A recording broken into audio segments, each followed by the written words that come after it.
चलिए आज आपको ले चलते हैं एक ऐसे गांव की कहानी में जहां आस्था की आड़ में एक बहुत ही भयानक सच छिपा हुआ है।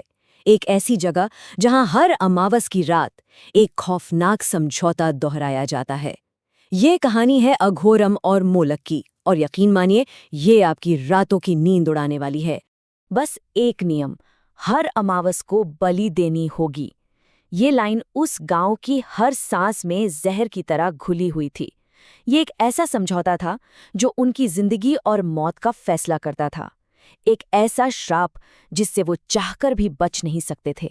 तो इस खूनी कहानी का पहला अध्याय शुरू होता है एक गांव से, जो एक शैतानी समझौते की जंजीरों में जकड़ा हुआ था। यहाँ डर ही सबसे बड़ी कीमत थी। पता है क्यों? क्योंकि वो एक ऐसी शक्ति को शांत रखने की कोशिश कर रहे थे जिसका नाम सुनते ही किसी की भी रूह कांप जाए। मोलोक। अब ये मोलक कोई साधारण देवता नहीं था। सोचिए, पत्थर की एक ऐसी मूर्ति जिसका शरीर तो इंसानों जैसा है, लेकिन सिर किसी जंगली भैंसे का। और सबसे डरावनी बात, उसके पेट की जगह पर एक दहकती हुई भट्टी थी जो हमेशा हमेशा भूख से जलती रहती थी। गांव वाले उसे अपना भगवान मानकर पूजते थे, या यूं कहें कि डर से पूजने पर मजबूर थे। गांव वालों के लिए हर दिन एक जुए जैसा था। अगर मोलक देवता खुश हैं तो गांव में खुशहाली ही खुशहाली, फसलें लहलहा उठती थीं। लेकिन अगर वो नाराज हो जाएं तो सूखा, महामारी और भूखमरी, मतलब पूरी तबाही। कहानी में एक बड़ा मोड़ तब आता है जब एक बाहरी आदमी, एक आउटसाइडर, उस गांव में कदम रखता है। राकेश, एक सरकारी अफसर जो सिर्फ तर्क और सबूतों पर विश्वास करता था। वो इस अंधविश्वास की अंधेरी दुनिया में सच्चाई की एक रोशनी ढूंढने आया था। 75 से सीधे 19। नहीं, ये कोई मैथ्स का सवाल नहीं है। ये उन बच्चों की संख्या थी जो उस गांव के स्कूल से रहस्यमयी तरीके से गायब हो गए थे। आखिर इतने सारे बच्चे एक एक करके कहाँ चले गए? यही सवाल राकेश को उस खौफनाक गांव तक खींच लाया था। गांव में घुसते ही राकेश को कुछ बहुत अजीब लगा। एक भयानक सन्नाटा, गलियां एकदम वीरान, जैसे कोई अदृश्य डर हवा में तैर रहा हो। और सबसे अजीब बात, पूरे गांव में उसे एक भी बच्चे की हंसी या रोने की आवाज सुनाई नहीं दी। एक भी नहीं।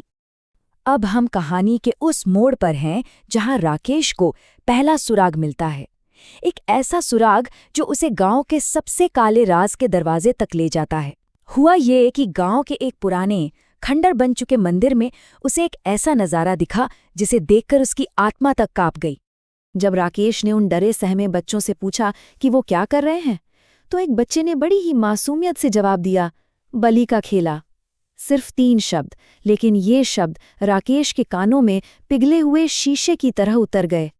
राकेश ने देखा कि बच्चों ने मिट्टी से एक अजीब सी मूर्ति बना रखी है और वो आपस में बहस कर रहे हैं कि गांव की महामारी को खत्म करने के लिए उन्हें अपने किस दोस्त की बलि देनी होगी।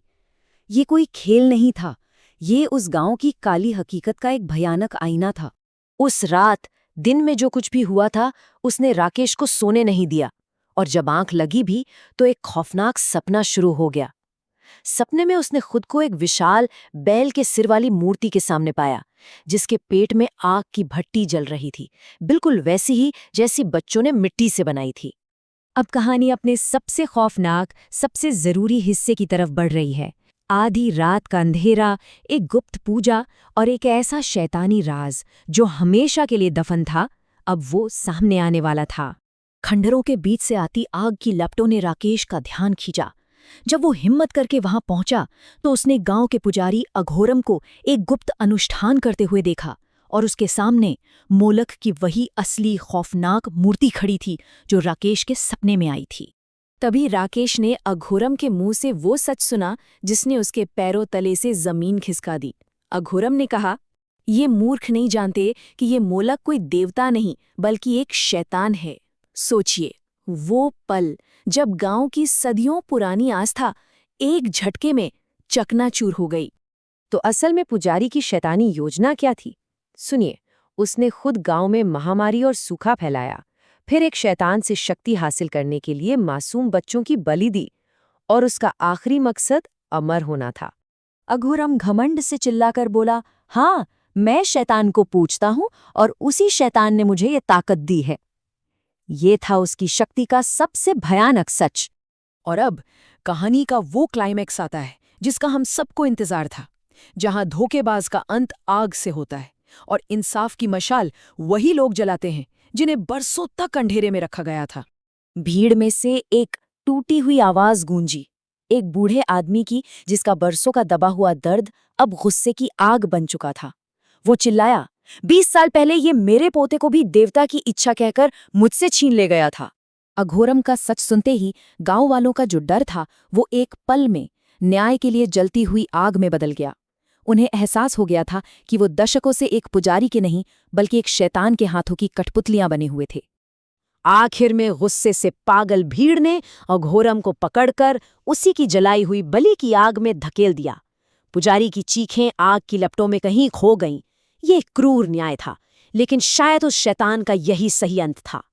लेकिन क्या कहानी सच में यहाँ खत्म हो जाती है? नहीं, अब आता है कहानी का वो हिस्सा जो हमें याद दिलाता है कि बुराई इतनी आसानी से नहीं मरती, उसे दफनाया नहीं जा सकता। समय का पहिया घूमता है, कई साल बीत जाते हैं, गांव में फिर से शांति लौट आई है, बच्चों की हंसी दोबारा गलियों में गूंज रही है। लेकिन उन खंडरों की राख में एक नया और ज्यादा खौफनाक रहस्य जन्म ले रहा था। एक अमावस की काली रात एक साया उन खंडहरों में वापस लौटता है। वो कोई और नहीं बल्कि अघोरम का बेटा था। वो अपने शैतान पिता की आत्मा को वापस बुलाने और उसके अधूरे काम को पूरा करने आया था। उसके शब्द हवा में गूंजे, पिताजी, वापस लौटने का समय आ गया है, आपकी साधना अधूरी नहीं रहेगी। तो ये कहानी हमें एक बहुत ही परेशान करने वाले सवाल के साथ छोड़ जाती है। एक ऐसा सवाल जिसका जवाब शायद किसी के पास नहीं है। क्या बुराई कभी सच में मरती है?